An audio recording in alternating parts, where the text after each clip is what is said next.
Ifahamike kuwa moja ya tatu ya ardhi hapa duniani imefunikwa na uoto wa asili ikiwemo misitu, na kwamba maisha ya viumbe wakiwemo binadamu wapatao bilioni 1.6 ambao kwa kiasi kikubwa hutegemea misitu, na hivyo bila uwepo wa misitu maisha yao yapo hatarini.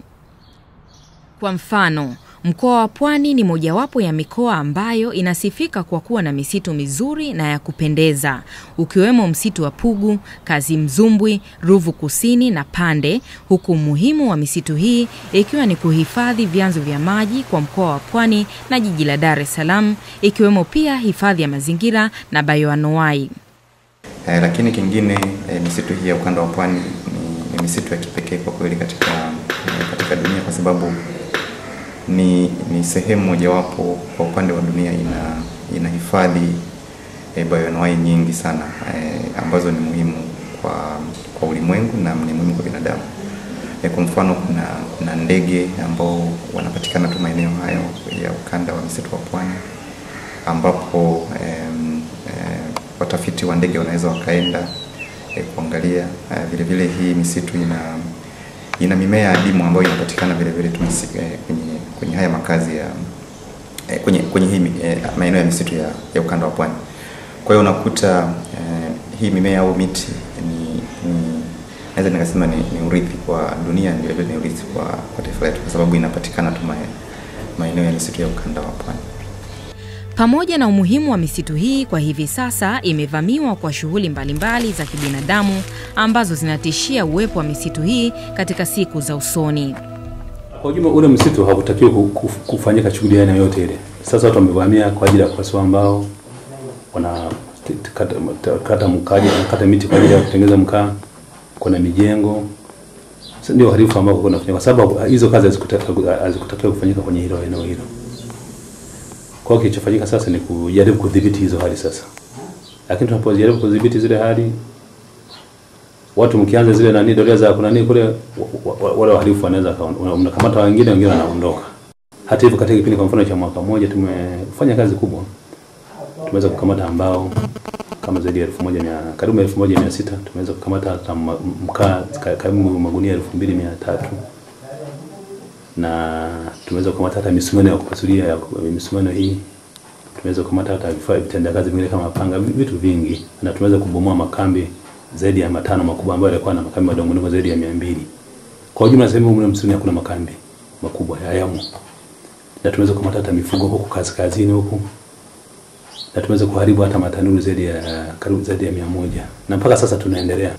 Na tumeweza na kuna ziko kesi zingine ziko mahakamani zinaendelea kwa watu ambao tumekamata. Na tumepiga hata faini pesa zaidi ya milioni 74 katika kipindi hiki kifupi hiki. Ni kweli kuna tafiti kwa mfano kule Pugu, msitu wa Kazimzumbwi. Pugu na Kazimzumbwi. Sasa Kazimzumbwi imekwisha kabisa. Ukienda utajionea mwenyewe kwamba ulikuwa ni msitu, lakini sasa hivi umebaki vichaka. Na chanzo kubwa cha kupotea kwa msitu wa Kazimzumbwi ni uchomaji wa mkaa pamoja na uvunaji wa mbao. Lakini kwa Ruvu na penye zaidi ya 70% imeshatoweka sasa hivi. Watu wanachoma mkaa pamoja na hii mioto ambayo inatokea, moto kichaa ambao unatokea kila mwaka. Kwa hiyo misitu kwa kweli inatoka kwa Ruvu Kusini inatoka kwa zaidi ya 70%, na Kazimzumbwi naweza nikasema umetoweka kabisa na hakuna kilichobaki. Kwa kutambua hali hii, shirika lisilo la kiserikali la kuhifadhi misitu ya asili Tanzania TFCG limekuwa katika mstari wa mbele kutoa huduma ya uhifadhi wa misitu katika mipango ya usimamizi shirikishi wa misitu, kutoa elimu ya mazingira kwa jamii husika, mpango wa maendeleo ya jamii kwa kutumia rasilimali zilizopo kwa usahihi, kutoa utetezi kwa wananchi, lakini pia wakiwa na jukumu la kufanya utafiti juu ya misitu pamoja na bayoanuai zilizomo. Tumepita katika maeneo mbalimbali ya msitu huu wa Ruvu Kusini, lakini mambo tuliyogundua kule kwa kweli kuhusu uharibifu wa misitu ni mengi sana, na uharibifu mkubwa uliopo ni uchomaji wa mkaa na ukataji wa nguzo kwa ajili ya kujengea. Vile vile hata uwindaji haramu wa wanyama unaendelea. Na vitu vingine ambavyo tumeviona, mojawapo ni labda ni kulima katikati ya misitu. Hilo tumeliona katika baadhi ya sehemu tulizozitembelea. Naweza kusema kwa jumla utafiti wetu unalenga sana kuweza kushare au kuweza kushirikiana yale matokeo au taarifa za utafiti na wale washikadau, kama ni viongozi wa serikali, kama ni viongozi wa wilaya wa serikali kwa ujumla, namaanisha wa mashirika binafsi, kuangalia kulingana na utafiti, je, tufanye nini? Tukae pamoja tufanye kama kuna mapungufu katika budget tufanye nini? Lakini msitu, kwa sababu utafiti unaonyesha kwamba msitu unateketea. Kuna kitu kimoja kwamba Ruvu imeonekana, kwa mfano tumefanya siku 2 zilizopita tumefanya utafiti, tumegundua kwamba Ruvu ni moja ya msitu ya muhimu ambayo inatunza aina ya komba ambaye ni adimu sana duniani na anapatikana kama sio Tanzania tu, lakini ni mazingira machache sana katika hizi nchi za Afrika Mashariki. Huyo komba ambaye anaitwa Rondo Galago. Kwa hiyo unaweza kaangalia jinsi gani au kwa namna gani ambavyo tafiti inaweza ikasaidia katika kuhamasisha uhifadhi pia.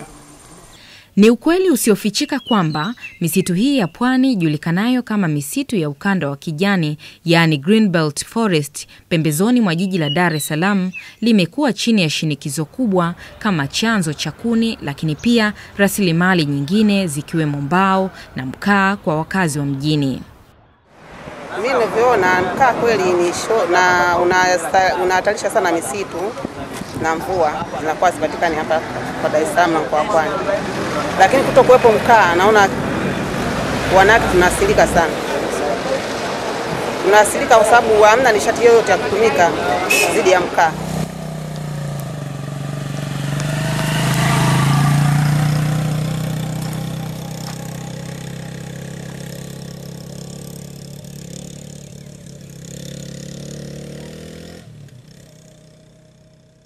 Mimi nimenunua kwa bei ya 25,000 huu mkaa unaoona.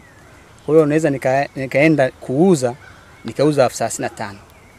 Kwa hiyo faida yangu pale inakuwa kama ni 10,000, na nikigawagawa na matumizi mengine naweza kupata labda faida shilingi 3,000. Nikawa ndo kama niendelezea maisha yangu. Na siku nyingine naweza kanunua mkaa kama huu, kama pale nyumbani nimeishiwa, nikagawa kiasi, nikaweka kwa matumizi ya pale nyumbani, na mwingine nikaenda nikauza nikarudisha hela yangu.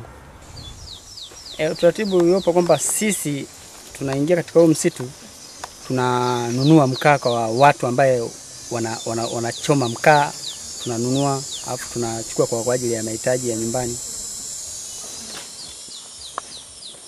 Suala zima la mipango miji lisilozingatia matumizi endelevu ya rasilimali ikiwemo misitu ya asili ya ukanda wa Pwani limeelezwa kuwa mojawapo ya chanzo cha uharibifu huu. Profesa Anna Tibaijuka ni waziri wa ardhi, nyumba na maendeleo ya makazi. Anaelezeaje swala zima la mipango miji sambamba na uharibifu wa misitu ya asili ya ukanda wa Pwani? Mimi nikizungumza tu kwa mtazamo wa ardhi, wa utawala wa ardhi, kwamba misitu hii inajulikana. Ile sasa uwezo wa wahusika kulinda mipaka ya misitu hii, kuweka mabango kuonyesha kwamba msitu huko hapa, wananchi hata wakafahamu kidogo, imekuwa haitoshi. Kwa hiyo changamoto ya kwanza ni kwamba unapokuwa na hifadhi ya msitu, hata ya mbuga za wanyama au hifadhi ya chochote, hata na parks zangu hapa mjini, lazima ufanye demarcation, wananchi wafahamu. Kwa hiyo unakuta kwamba wengine kwa nia njema kabisa bila kufahamu wanajikuta wanatumia yale maeneo, wanafikia kwamba ni maeneo ya wazi, kumbe ni hifadhi. Kwa hiyo lazima niseme kwamba itabidi sasa hivi sisi hapa kama watawala wa ardhi tunakazana sasa kusema kwamba mwenye ardhi, na hapa sasa tunazungumzia wenzetu katika maliasili na mazingira, kwamba ni sharti tuna nyinyi mlinde ardhi yenu. Na kulinda ni kuweka demarcations, kuweka mabango, watu kuelewa kwamba sehemu hizo sio za wazi.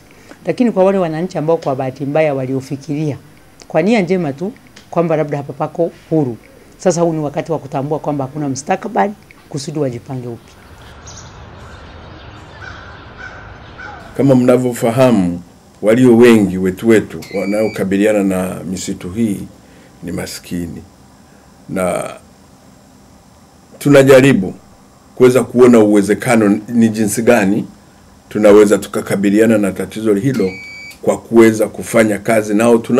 Tunavyoirejesha ile misitu, tungependa kushirikisha jamii na vijiji ambavyo vinazunguka misitu ile, ili kwa pamoja iwe ni faida kwao. Kimoja ambacho tulikuwa tunakiangalia, eneo la Kazimzumbwi ni kubwa, pia na eneo la Mpugu ni kubwa. Tukawa tunasema pengine tukiingiza ufugaji wa nyuki, ambao hao watu wenyewe wakawa ndio wana miliki mizinga na kuweza kuitunza, itasaidia kuongeza kipato, lakini kuongeza pia na uhifadhi wa maeneo hayo. La tatu, tunasema sekta binafsi ambazo zinazunguka msitu ule. Kuna watu ambao wanaweza wakafanya kazi ambazo zinaweza zikaongeza katika kuileta hamasa. Moja ni ile niliyosema mwanzo kwamba tunapourejesha tungependa kuendesha katika misingi ya makubaliano serikali pamoja na sekta binafsi. Tunaipa kampuni inajenga vile ambavyo nilisema, kama ni vioski, kama ni trails za watu kupita na kufanya vitu kama hivyo, kama ni kusimamia hao wanyama ambao tutakuwa tumeweka tukishirikiana na wenzetu wa wanyamapori, basi wanafanya hivyo na wanapata kipato, wanalipa ushuru wa serikali, vyote vinaenda sambamba.